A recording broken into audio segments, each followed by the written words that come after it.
Sam, appreciate you for having me, man. Thanks for coming on the show. Of course, Mike. It's an honor and pleasure, and I appreciate you asking me to be on the show. Yeah, 100%.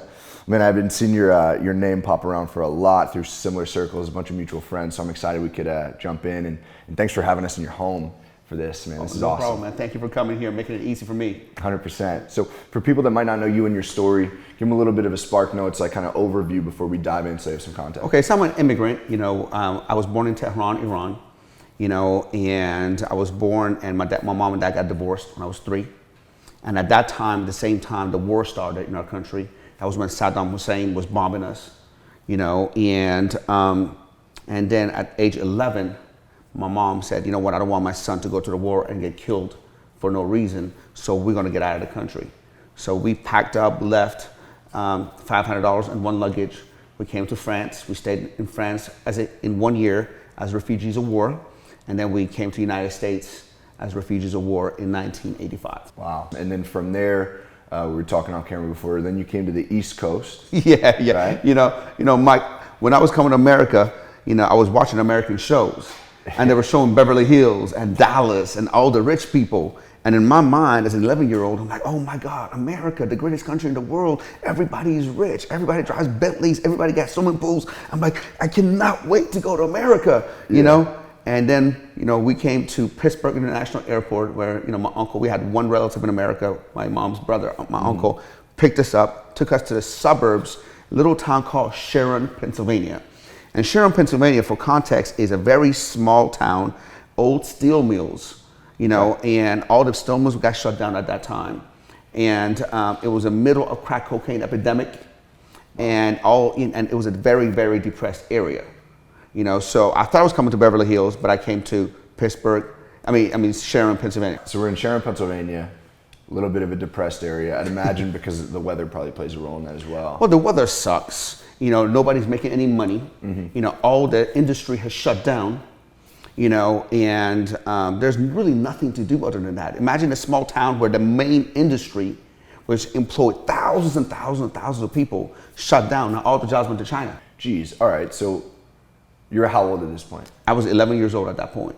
And when did you start building what ultimately led to like everything that we're sitting around right now? Well, I'm gonna make it really short for you. So I got there, I didn't speak English. I didn't know, my clothes were different, my haircut was different. I just, I was the only minority in the whole entire town. I stood out like a sore thumb, right? I went to, high school, 7th grade, and I went and I said, I don't speak English. I want to speak English. I want to enroll in 7th grade, and I want to play football, right? And they're like, no, that's called soccer. We don't have a soccer team. This is football. And I'm like, this country's fucking weird. This is the foot and this is the ball. My English is not that good, but I know what foot is, right? Yeah. And I thought, what are you talking about is rugby, And so my favorite sport, I was growing up, they didn't have it there. So I'm so depressed. I'm in a new school. I don't have any friends. I don't speak the language. I'm getting fun, I'm bullied, made fun of, bullied, and beat up, literally beat up. Yeah. People, and now I don't have my favorite sport, thing that I live for. Yeah. And so I'm like, well, I don't know baseball, I don't know football. I never played basketball before, but I knew at least the object of the game is throw the ball in the hoop. Yeah. So I tried out for the basketball team and I didn't make it. It was like the most devastating time of my life. I remember crying home after the scrimmage, after the tryouts, going telling my mom, Mom, I want to go back to my old country. This country sucks, not what I thought it was going to be. Nobody likes me. Everybody say I suck at everything. And my mom said, that's not part of our plan. Yeah. That's not an option. What you have to do, she said, after school, walk to the boys club from 2:30 to 5 o'clock, practice basketball, get better and try out next year. And I come pick you up, from the boys club at 5 when I get off work, take you home, you eat, sleep, you eat, do your homework, sleep, and do it again next day. So that was the game plan. And as I was going to get better at basketball, I was going there for a month or so. Then I saw these guys, man, coming out from this room upstairs, and they're walking like this, like Sylvester Stallone, like Arnold Schwarzenegger, And I'm like, I want to look like that. I want to be strong like that, And so I went to the weight room, that they were coming down from. There was a bunch of rusted weights, like the size of this little garage, bunch of rusted weights, big guys pushing weights, slamming weights, slapping each other, spitting tobacco, listening to loud, obscene music, old school. And then I'm like, man, I got so intimidated. I'm like, this guy's gonna eat me. So I would wait for them to leave, and then I would go upstairs and I would just kind of work out. I didn't know what I was doing. I dropped the bar so many times on my chest. I thought I was gonna die. And so I finally started developing what I call baby muscles. Muscles that you can only tell on yourself. Nobody else can tell on you. Yeah. And that not only transformed me physically, but it also gave me confidence. Also helped me in all aspects of my life. And I felt like a whole different person. As I started getting my confidence back, I started feeling better about myself. People started noticing me in school, and I was like, oh, man, this is cool. That's when I got hooked. That's when I said, you know what? I want health and fitness to be what I want to do the rest of my life. And I became obsessed. And the key here for people listening is obsessed. Yeah. Okay? Because you can't get anything done in life unless you're obsessed, unless you're 100% into it. What I see wrong with people today is they have 1 foot in and 1 foot out. And 1 foot in, 1 foot out. In case this doesn't work, I have this. In case this doesn't work, I have this. No, you're not going to get anything. There's no plan B. Burn the fucking boats and go all in. So for me, at that age, it was 13, 14 years old at the time, I was like, you know what, man, I'm going to go all in the bodybuilding, learning anatomy, physiology, biomechanics, nutrition, biochemistry. So for every little bit of allowance I had, I bought books, I bought magazines. I went to GNC first Tuesday of every month and bought their latest amino acid, whatever gizmos they sold. Yeah. I literally would have all the magazine. I would read workout programs. I would go out and do a workout program, and then I pop this amino acid pill, and I was flex in the mirror, and I see what's going on. I was absolutely obsessed of how to transform someone's body. But what I didn't know at the time is that you can transform your body. That's great. But lifting weights and working out is a very metaphor to life. Mm-hmm. Because basically what you're doing, you're overcoming obstacles. In life, you overcome obstacles. In weightlifting room, you overcome heavy weights. Yeah. And no matter how much you can lift, there's always heavier weights after that. There's nobody in the world that can lift everything. So no matter how strong, I don't care if you can bench 500 pounds, but can you do 520? Now in life, it's the same thing. I know you can overcome obstacles, but as you get up and up and up and up in every level, there's going to be bigger obstacles for you to conquer. Mm-hmm. Life is not without a problem. You're either in a problem, left a problem, or you're headed towards one. Yeah. It's one of the things that I love about fitness is I love finding the parallels between fitness and business because I think they go so well together and life in general as well.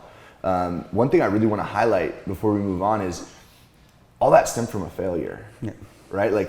I've heard your story plenty of times. Obviously, you've been on a bunch of my friends' shows, but I didn't realize that it came from the passion from fitness ultimately sparked from you going to the gym because you didn't make the basketball team. Well, look, man, pretty much everything that I am today stemmed from failure. Yeah. Everything that I've achieved today is because I failed at some fucking thing, right? Somebody the other day interviewed me and asked me, what is the key to your success? I said failure. Yeah. Fast. Yeah, I just failed. I just failed over and over again. Everything that I've done, it was because of failure, because I got knocked down, because I got knocked out, and nothing was just, it's crazy because nothing was strategically planned. Because my plan fucked up. Yeah. Every plan I had got fucked up, and then I had to come up with a different way, different approach, and different thing. And sometimes you have to understand, man, failure is part of life. How you deal with it is your choice. Mm-hmm. I'm a firm believer that God is not going to bless you unless you pass tests. And God is going to give you tests. And if you decide that you want to fold down and you want to just stay down and you want to have a pity party and you don't want to do shit with your life, then God is not going to bless you. Mm-hmm. Now, Winston Churchill said that if you're going through hell, keep going. I was talking to someone yesterday, and I said, here's what you have to realize. When shit is good, it's not always going to be good. And when shit is bad, it's not always going to be bad. Yeah. And as long as you understand that about life, then you can balance it out. Yeah, this too shall pass. Man. Yeah, absolutely. One of the most powerful quotes. Okay, so you fall in love with fitness, right? You're starting to get into I love the vibe of the old school gyms, by the way. Oh, that was, me too, man. It was old school, rusted waste, chalk everywhere. It smelled like crap. You know what I mean? You know, it was like, you go in there, and it had no air conditioning. So it had no air conditioning. It had old school heaters, like those block heaters and stuff like that. And in the summertime in Pennsylvania, humid weather, it was like 100 degrees in there. And all the guys were there left without shirts, left things, sweating everywhere, bro. That was the shit. Dude, good energy at a gym is like unparalleled. I was 100. living in Jersey for about 2 years, and that was right when I started powerlifting. And I dumb lucked my way. I'm like, best powerlifting gym in Jersey. It ends up being like 15 minutes for me. My coach ends up being like a world bench press bronze medalist. And like everyone there is like 60 members, maybe, small box gym, but everyone competed. So you get in there, I could show up at 5 a.m., plug my phone in and just blast whatever music I want, chalk everywhere. It wasn't like, you know, there was air conditioning and stuff, but that kind of energy is just unparalleled. You know what, man? What you're talking about is proximity.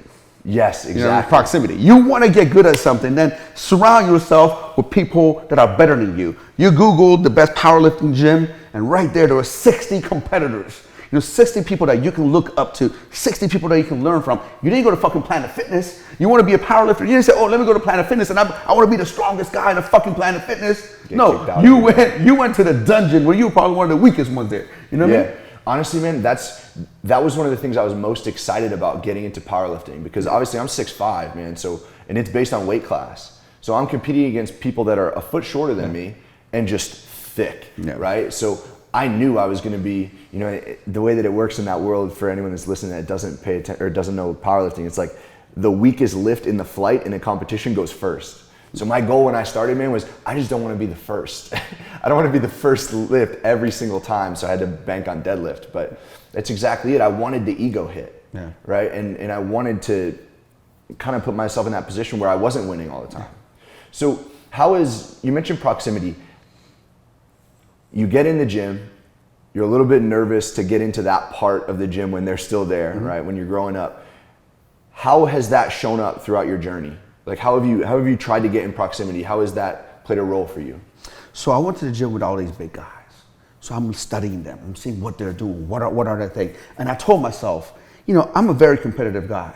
Even though I was scrawny, dude, I was like 120 pounds. I had, you know, the only thing genetically I'm gifted with is calves. My mom had calves. I had no chest, no arms. Which most people don't have, by the way. That's the only thing I have. You know, that's the only thing I have. But no chest, no arms, no back. Yeah. You know what I mean? And a pretty thick waist. You know what I mean? And I was like, you know what? You know, I'm very competitive. I said, you know what? I want to be better than them. You know, even though I was like way light years below them. You know, so I said, what are they doing? And I want to do more. So literally, I would go there at 2:30, and I would lift till 5, 2.5 hours of lifting. 2.5 hours of lifting. Today they'll tell you, man, that's too much, I'm overtrained. But 2.5 hours lifting. On the weekends, Saturday and Sunday, I was there for 3 hours. Literally lifting for 3 hours.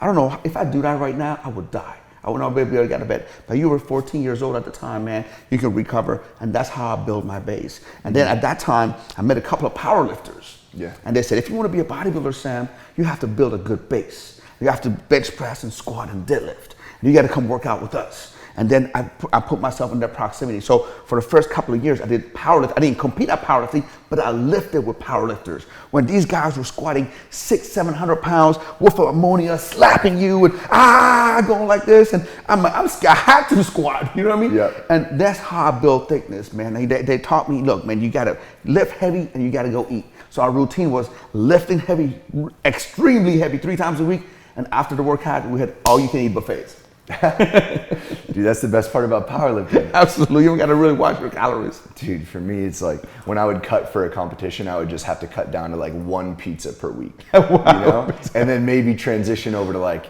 a thin crust. Yeah, type thing. Like, that's how I would cut calories. Well, bodybuilding is different, man. I was miserable for 12 weeks. I was literally would have a meeting with all my staff. You know, and my girlfriend at the time, you know, I'm like, look, man, I'm doing a competition for the next 12 weeks. If you see I'm a little reserved, I don't want to talk, don't talk to me. Yeah. Don't talk to me. Just let me be, man. Just, you know, it's like anything, man. You take my food away, I'm going to bark. It's like a dog. Yeah, exactly. I apologize in advance for anything I might say in the next 12 weeks. Those were my exact words, Mike. Yeah. Those are my exact fucking words. Dude, because it's difficult. Like, I don't know about you, but man, I enjoy food. So, food and sex is one of the biggest enjoyments of life. You know, if you restrict yourself from food and restrict from sex, you're pretty much, I mean, there's not much to live for. So, all right, so you're building this obsession, right, which ultimately fuels everything that you create. When does the business building start? So I graduated, from chiropractic school because my mom said, Sam, I want you to become a doctor. Okay. So I studied all the doctors because I'm like, I don't want to, do surgery. I don't want to drill somebody's teeth. What doctor program has to do with muscles, bones, and nutrition and everything that I love? And of course, chiropractic was the only doctor program. Physical therapy wasn't a doctor program at the time. So I went to chiropractic school. I came to Los Angeles College of Chiropractic. This whole time I was competing in bodybuilding. And I was competing in bodybuilding and went to Los Angeles College of Chiropractic and got my doctorate degree, in chiropractic. And I started my business a few months later. My first business here in Chino, California was called Fitness Concepts, which was a personal training program inside of LA Fitness. And I didn't know anything about marketing. I didn't know anything about business. I didn't know anything about how to set up a business or LLC or S corporation. I didn't know nothing. All I knew is I don't mind working hard and I want to make money and I don't want to move back to Pennsylvania. Because if I don't fucking make it, I have to move back to Pennsylvania. You know what I mean? So at the time, I had $20,000 saved for all the years I've been working and all that kind of stuff. And, LA Fitness, to rent LA Fitness at the time was $17,500 per month. Yeah, wow. So at that time, $17,500 a month. And what year is this, by the way? This was year 2000. Because LA Fitness at the time, they didn't have their own personal trainers. So they subcontracted the company for them to run their company just paid them a huge rent.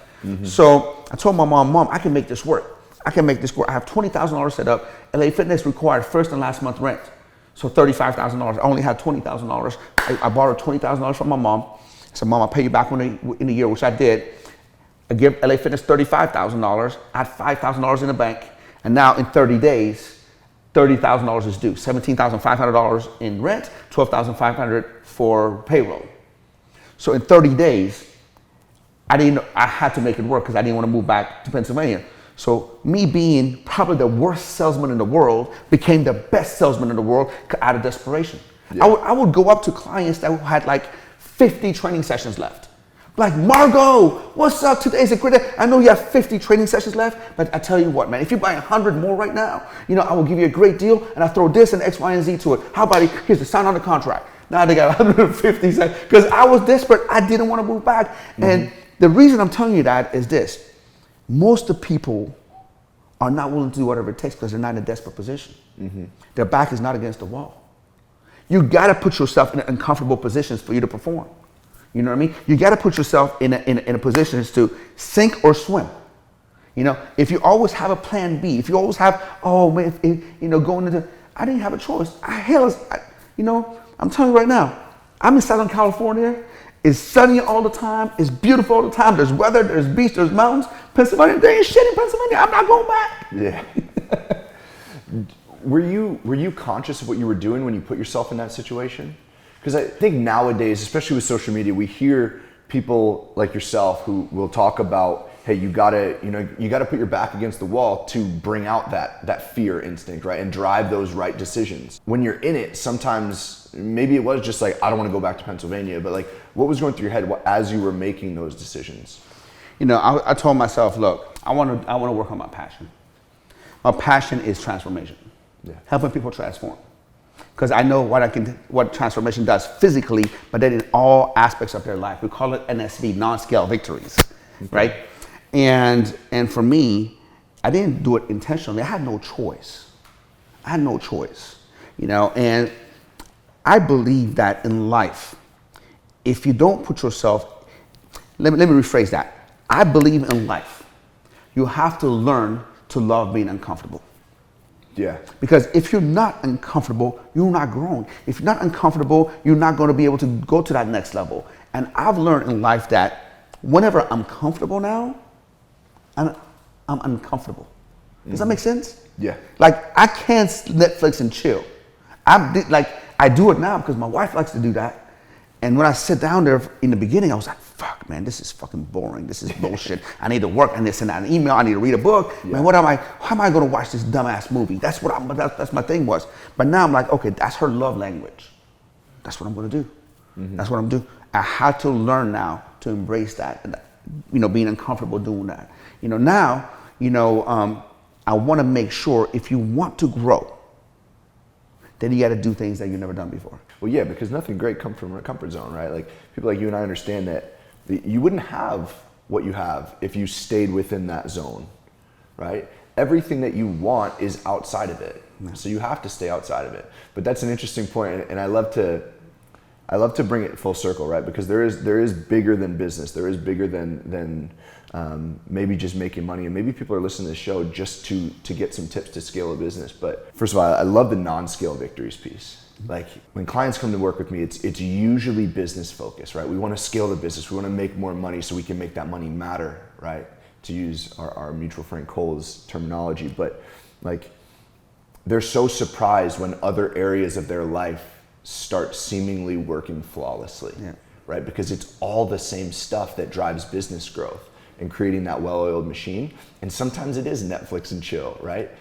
But when you know what you want, right? When you have that clarity piece, you can tap into that and realize like, okay, this isn't gonna put another car in the garage, but it will make the people that I care about happy, right? So I love that piece. I want to highlight that because I always like to put things through the lens of high performance, right? Clarity is obviously the cornerstone habit, and it's almost like the magnifying glass. Without it, you have nothing, but with it, you got everything. So I love that, man. Thank you.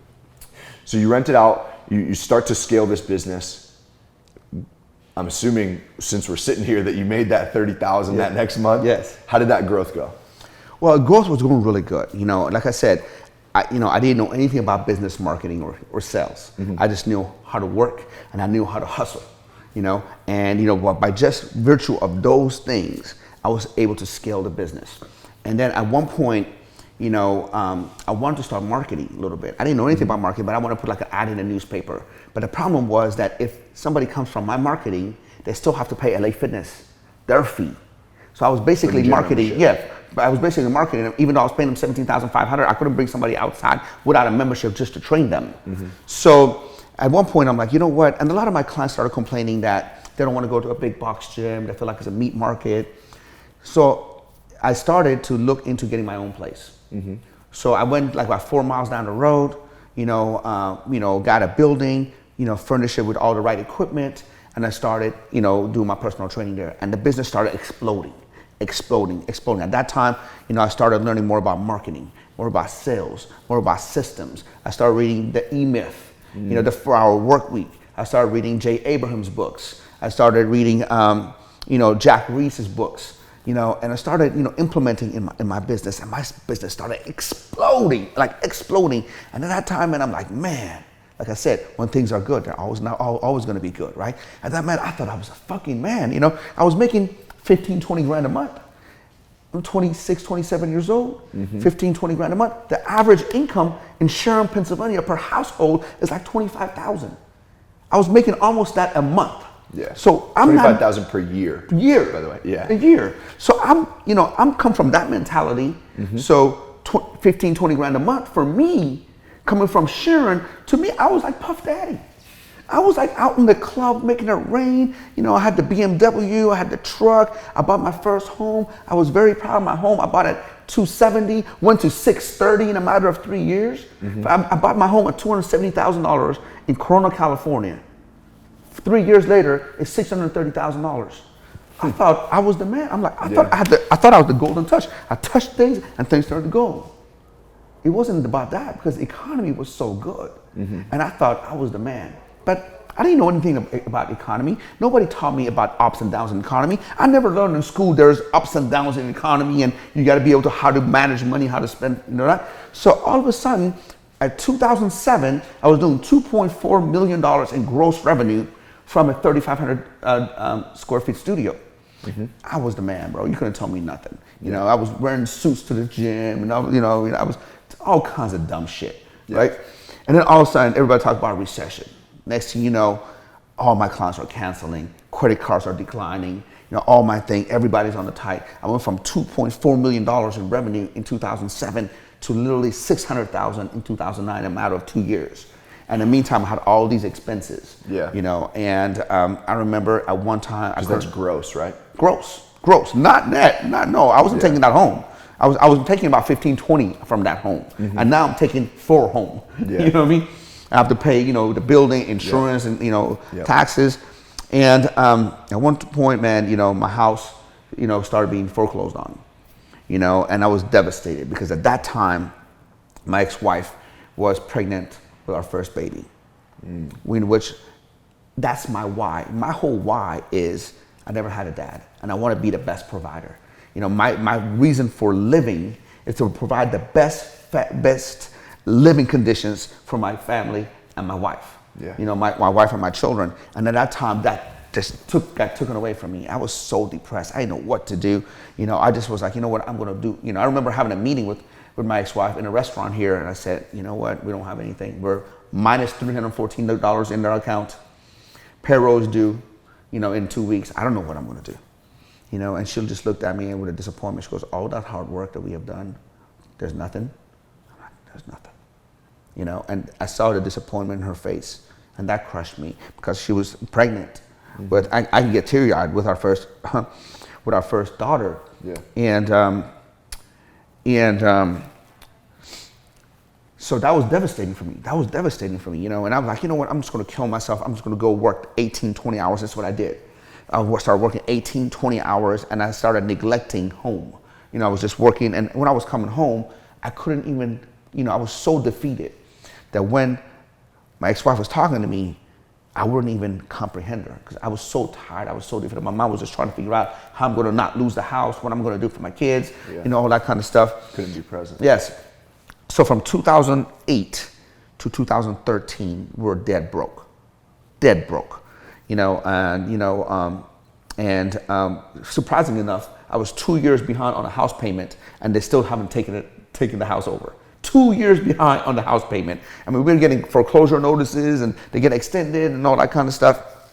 And finally, in 2014, I started seeing the light at the end of the tunnel. I started making a little bit of money. Still in the same business. Same business. Started making a little money. And then, let me go back. So in 2008, when all that started, we were doing personal training. Yeah. And personal training nobody could afford because it was $600 to $800 a month. So nobody could afford that. In 2010, I was approached with one of my friends and one of former clients. Her name is Ali Fon, my business partner now. And she said, Sam, let's start a boot camp. I'm an old school bodybuilder, a powerlifter. Boot camp? I'm like, what the fuck is a boot camp? Yeah. I'm like, was that like one of those aerobics classes? People jump up and down and, nobody gets results that way. She goes, no, I think it's gonna work. So I give her a bunch of stuff to do, hoping she'll never come back. She got them done. I literally had $11,000 in my bank account. This was 2010. All I had, everything I had. I said, look, that's all I have is $11,000 in my bank account. She goes, I don't need that, I need 9. I said, all right, take 9.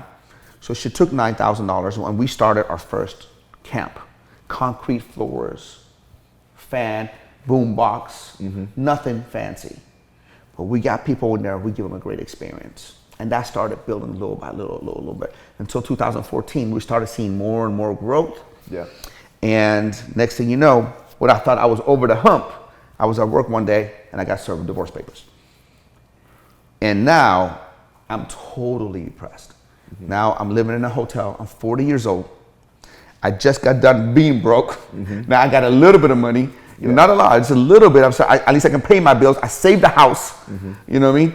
And now I'm at a hotel, 40 years old, and I'm like crying literally and saying, what am I gonna do? Sam, you're 40 years old. You're a fucking loser. You just lost your family. What are you gonna do? So my first instinct was do what I was doing in my 20s. Let's go back to the club. Let's go get some bottle service. Let's go maybe like P. Diddy again. Let's go blow money and go out there and chase girls. And then I'm like, you know what? I don't want to be that old guy in the club. There's always that one old guy in the club. And I remember when I was in my 20s, we always used to laugh at those guys. The old guy in the club, I'm like, what the fuck are you doing? Don't you have grandkids? Right? And plus, that's not me anymore. So I told myself, what do I want to do now? What do I stand for? I said, well, my number one priority in life is my children. Not having a dad, that's always been my priority. I go, okay, so what am I gonna do? I said, my top priority is spend as much time with my children as possible. And so that was taken away because now we have to split custody. So I only see my kids on Wednesdays and on the weekends. So I'm like, okay, so if I see my kids on Wednesdays and on the weekends, what am I going to do when I'm not with the kids? So I say, you know what? When I'm not with the kids, I'm going to make money for my family. So I dedicated every second and every day to business, to work, to hustling. And that's when the camp started blowing up. At that time, we had like 6 locations. Dang, okay. And now we have over 100 locations and growing. And that's that's from 2014 until now. 2014 until now. Dang. So when I rededicated myself, and for those people who are listening to this, it's very clear. First of all, if you want to achieve something, you got to obsess yourself and give it every second of every minute of your time that to do that. Prioritize your thing. And secondly, man, is this. You have to get crystal clear of what you want out of life. And when you're crystal clear of exactly what you want out of life, then you understand the simple fact that everything you do, anything you do, either gets you closer to your goal or more away from your goal. Yeah. So for example, if my priority is spending time with my children and make money for my children, and somebody calls me, hey, Sam, let's go hang out and watch the game. It doesn't get me more time for my children. It doesn't give me more money for my children. So the answer is no. So a lot of people are all wishy-washy because they're not crystal clear on what they want. Once you're crystal clear, it's either a yes or a fucking no. That's it. And once I started doing that, my life started exploding. I love that, man. One of the first things I learned from one of my early mentors in my career was life basically just boils down to decisions, right? And that bodes really well for me because in a previous life, I was a software engineer, right? And that's how I funded the beginning of my entrepreneurial journey. And that world is very black and white. It's like ones and zeros, yes or no, which is very much like that. And when you have those filters that you can look through, it's like you mentioned, does it get you more time with your kids? Does it provide more money to fund the experiences with your kids? If not, then no. Yeah. Like that, you have the filters, it's clear, crystal clear. Crystal clear. I love that, man. Dude, so 6 locations to over 100 from 2014 until like basically 5 years growth. Yes. So you have that. Do you still have the personal training studio at this point? No, because personal training, when you find a better vehicle, then you have to, I was very close-minded. I thought personal training was going to be way better than group training because that's what I knew all my life. I'm a bodybuilder, I'm a powerlifter. I'm like, what is I thought group training was going to be like aerobics class, people are jumping up and down. And, as bodybuilders and powerlifters, we used to make fun of that, right? Yeah, all the infomercials. Exactly, right? When I would wear leotards and jump up and down, what the hell, right? Neon colors. So to my surprise, when we started doing group training and HIIT training, people stayed longer, got better results, and had more fun. Because you and I know, if you've been a seasoned personal trainer, you know that at a certain time, you and the client, unfortunately, build a relationship. You become friends. Next thing you know, there's more yapping, what I call a therapy session, less training. Yeah. Now, oh, how's your husband? Oh, good. How's your wife? Oh, good. Oh, how you doing? So how's this going? How's the kids? No, they're not there for that. And unfortunately, even though they want to talk to you, they're not there for that. So it becomes very taxing, right? So people stayed longer, got better results. Why? Because they were working out with their friends. They stayed longer. And now there's less time for chit-chatting, more time to work out, and also is less costly for the person and less costly for the company. So other than the obsession, what do you, and the going all in, what do you think fueled that exponential growth in those 5 years? Having the right people in your corner. Yeah. You have to have the right people. I couldn't do it by myself. I'm going to sit here and thank my business partners, for running the operations of the business, because I'm not an operations guy. I'm an old school guy, man. I remember if my boss told me something, I clenched my ass and I just went and did it, right? We're in a different world today where, everybody, you got to give them a hug and a kiss and, and all that kind of stuff. And I understand that at some point, but for me, I come from a sports mentality. Yeah. Hey, you do your job, running back, you do your job, lineman, you do your job, quarterback, you do your job, we're going to win ball games. There's no need to meet a billion times about what we need to do, right? And so she's a lot better than me. She's a lot more nurturing. So she took care of the operations, and I took care of the business growth and the vision and the overall growth of the business. Without the right people, you can only do so much by yourself. Yeah, 100%. I always love again, going back to the parallels between fitness and business, right? Like I come from a very athletic world. Like I think through an athletic mindset, and I'm always intrigued by how work ethic moves from area to area in life, right? Because oftentimes in the business world, it's doing the mental work. It's on the computer writing content or building a training plan or whatever it is, and sometimes that becomes way more difficult than getting in the gym for 2.5 hours and just hitting the weights. Did you have any difficulty transitioning that mindset, that work ethic outside of the more like what I would call like the physical work? Absolutely, man. It was tough because, I'm a physical guy, right? And now I have to transition that into being behind a computer, writing emails, talking to investors, talking to new potential franchisees, talking to new franchisees, start, developing that. But you always have to understand that in life, you have either evolve or you perish. You know what I mean? You can't stay the same. We know one thing: species that cannot adapt to the new environment, they go extinct. That's true for species, animals, and that's true for businesses. Look at what happened to Blockbuster. You know what I mean? Look at what happened to Borders Bookstore. You know what I mean? If you don't evolve with time, you're going to be left behind. And I had to realize that, even though it was very uncomfortable for me, because I'm a gym rat. I'd rather be in the gym. Now I have to be, sit back and say, okay, for me to be able to grow the company and grow everyone else, I got to take a different role. Yeah. Now, how do you take that and how did you start to build that in, right? Because like, especially now more than ever, I think it's become abundantly clear, like if you don't adapt, your company will fall apart. And we've seen it time over time, especially in the last decade alone as we're closing out 2019. But how did you start to bring that to life? Like for someone that might be in that space struggling to adapt the work ethic outside of a physical world, like how do you start to bring that to life in your routine, in your lifestyle? Well, I'm a firm believer of this. You have to manage your time so you can master your life.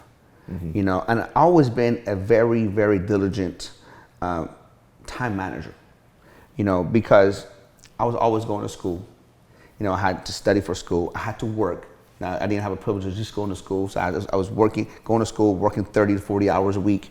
I was getting ready for bodybuilding championships, national exams, state boards. It's a lot going on. So I know that. So I transferred that, and I always understood that if I want to improve, I got to spend my time to what I call habut, highest and the best use of my time. I like that. Okay, so so for me, I know what are my activities that's going to give me the highest return on my time. So I put my times, hey, here's when I work out, here's when I got to do this, when I'm going to do this, and then I fill it out with activities that's the highest and the best use of my time. I wholeheartedly believe that most people waste at least more than 50% of their time.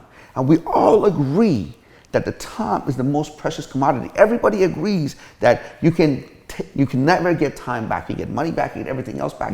But we totally abuse our time. Yeah. We totally abuse our time. And until you're able to master your time and make sure you fill up your time with the best activities, you're not going to get anywhere. So now, instead of activities with being in the gym, I'm making calls. Now my activity is being in the office, I'm making calls to franchisees. You know what I mean? Now, instead of, being in the gym and greeting clients, now my activity is meeting new potential investors, new potential franchises, and meeting them, buying them lunch. Yeah. So it's a whole different discipline. It's the same thing, but a different discipline. Yeah. It's so important because there's always, nowadays especially, there's always something that we could be doing to grow our business, but it doesn't mean that it's worth our time. Right? And especially when you have so much going on, you have a couple different businesses, you throw in like bodybuilding or powerlifting or whatever else you want to be doing, like you need to prioritize that. And I love the focus on that. Do you have a specific practice that you like some sort of time blocking practice that you follow religiously? So first let me say this, that most people major on the wrong things. They major on the minor stuff. We go back to Pareto's principle. the 80-20 rule. Yep. 20% of the things that you do give you 80% of results, and 80% of the things you do give you 20% of results. And we have to identify those. We have to identify what are those 20% of the things is. And I wholeheartedly believe that you can actually narrow it down to even more. You know, I would say that maybe 5% of the things will give you 90% of the results. Yeah. You know what I mean? But once you understand, you know, you hone on the most important thing, then my ritual is to have everything that I do recurring on a plan. So for example, my workouts are at 4 a.m. It's already blocked off, right? My family time is from 4 to 9. It's blocked off. When I go to bed, 9 p.m., it's blocked off. When I wake up and do my ritual, it's blocked off. And the night before, I print out my schedule. If you go to my office right now, you're gonna see a printout schedule of what my day looks like. Okay? I don't like to have it on my phone because what happens when you pick up the phone? Notification, nothing happens. Now, I have it right at a bird's eye view and I know every second what I'm doing. So this way, I can get stuff done. And that's the only way for you to, in my opinion, maximize productivity. You gotta know every second of every day, what are you gonna do? If you'd have just came to my house right now and want to interview me, it wasn't gonna happen. Mm-hmm. We scheduled this months in advance. Yeah. You know what I mean? And I blocked this time so I can be with you and with you only. I love that, man. Productivity was the space that ultimately got me into high performance. So I always joke that it was like my gateway drug to high performance because it's only like a small fraction of that world, but it's the biggest one for me. And it boils my blood when people say that they don't have time. I think it's the biggest lie that anyone says nowadays, and I love that that's such a big focus for you, man. Well, when you look at them, okay, I don't have time. But you see, okay, how many hours do they watch TV? Mm-hmm. You know, how many hours are they just wasting? If you do an audit of time, you'd be so surprised how much time they have. They don't have time. It's not that they don't have time. It's not a priority or just procrastinating. That's the biggest lie we tell each other, man. That's the biggest lie. There's 24 hours in a day, okay? And I mean, 24 hours a day. You can get so much done if you actually wanted to get it done. Dude, you hit the nail on the head. I think that I firmly believe if you change your words, you'll change your life. And simply shifting from I don't have time to it's not worth my time, everything will change, right? And I love that you touched on a daily audit. It's one of the first things I have my clients do, and not from like a shame on you for wasting so much time, but just getting awareness to it. It's an eye opener, right? It's kind of like a financial audit. You know what I mean? You know, every time I got a financial audit, I'm like, man, I'm fucking up. Yep. You know what I mean? I thought I had it together. When I sit down with my, a financial advisor, and I mean, he really breaks down all the things. He goes, dude, you don't need that. You don't need that. That's a waste. You can get a better deal on that. I think this is wrong. This is wrong. I'm like, wait a second. There's thousands of dollars that I'm messing up on. Yeah. Right? You know, and I thought I had it right. And when you think, oh my God, yeah, man, I have my, you actually get audited. It's just, you can tighten everything up so much better. Exactly. It's painful to look at stuff like that, but if you don't realize where you're maybe dropping the ball, you can't fix it, right? And especially with time, maybe you don't need to leverage all that every single second right now, but someday you will. And if you know where to find it, it becomes that much easier.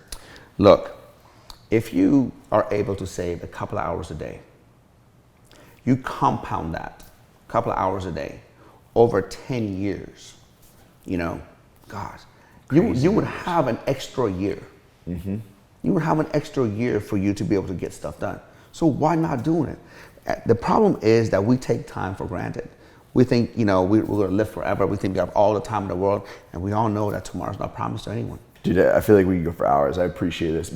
And before we jump into some of the last questions, I just want to acknowledge you, man. Like, one, you didn't have to let me into your home to sit down and do that. And then we're talking about time right now. You didn't have to devote the time to just give and give and give. Not only for this show alone, but everything that you're doing on social. Yeah. Man, like, I think this industry, like, entrepreneurs on the internet get a bad rap because everyone throws like scams and this and that. Like, they just want your money. Like, most people, they don't realize that you would make far more money by not spending the time to put stuff out to help people. So I appreciate what you're doing, man.